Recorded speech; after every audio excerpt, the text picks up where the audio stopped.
Hello guys, അപ്പൊ ഇന്നത്തെ നമ്മളുടെ തുടങ്ങണതിന് ഓഫീസിന് മുന്നിൽ വെച്ചിട്ടാണ് കേട്ടോ. സംഭവം എന്ന് വെച്ച് കഴിഞ്ഞാൽ ഇന്റെ കൂടെയുള്ള ബാക്കി രണ്ടെണ്ണത്തിന് ഫീ അടക്കാനുണ്ട്. സോ ഒരു ഫീ അടക്കാൻ വന്നപ്പം എന്നെ പിടിച്ചു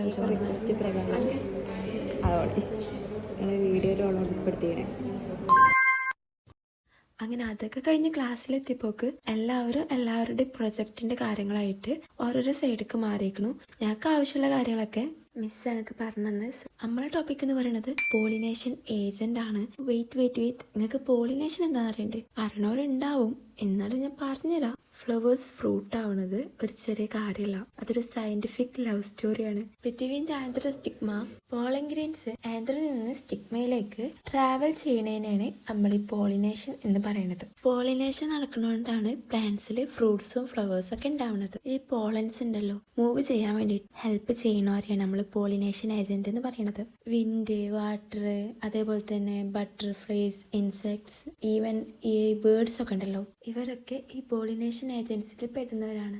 സോ നെക്സ്റ്റ് ടൈം നിങ്ങളൊരു ഫ്ലവർ കാണുന്നുണ്ടെങ്കിൽ ജസ്റ്റ് റിമെമ്പർ, അത് ജസ്റ്റ് ഒരു ബ്യൂട്ടി അല്ല, അതൊരു സൈലന്റ് ടീം വർക്കാണ് നേച്ചറിന്റെ. അങ്ങനെ അവിടെ നിന്ന് ഫുഡൊക്കെ കഴിച്ചു കഴിഞ്ഞ് പിന്നെ ഞങ്ങള് പോളിനേറ്റേഴ്സിനെ തെരഞ്ഞിട്ട് ഇറങ്ങി. നിങ്ങളിപ്പോ വിചാരിക്കണ്ടാവും ഞങ്ങൾ എന്തിനാണ് ഈ ഫ്ലവേഴ്സിന്റെ ഒക്കെ പിക്ക് എടുക്കണേ, വീഡിയോസ് എടുക്കണതൊക്കെ.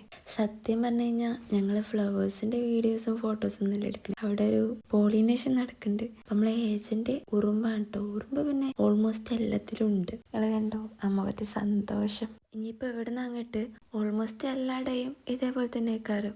എപ്പോഴെങ്കിലൊക്കെ ഇതേപോലെ ഓരോ പോളിനേറ്റേഴ്സിനെ തിരഞ്ഞിട്ട് നടക്കലിനേക്കാരും മിക്കവാറും പണി. അങ്ങനെ അവിടെ നിന്ന് കഴിഞ്ഞു ഞങ്ങൾ അടുത്ത ഫ്ലവറുമൊക്കെ പോയി. അങ്ങനെ ഒരുപാട് ഫ്ലവേഴ്സിലെടുത്തു. ബട്ട് അതിൽ 2-3 നെറ്റ് സെലക്ട് ആയിട്ടുള്ളൂ. ഇനിയും ബാക്കി ഞങ്ങൾ തിരഞ്ഞ് നടക്കണ്. അങ്ങനെ ഇന്നത്തേക്കുള്ളതായപ്പോൾ ബാക്കി നാളെ എടുക്കാൻ പറഞ്ഞിട്ട് ഞങ്ങൾ എല്ലാവരും വീട്ടിലേക്ക് പോന്നു. കുറെ കാലത്തിന് ശേഷം നല്ല പാട്ടും വിൻഡോ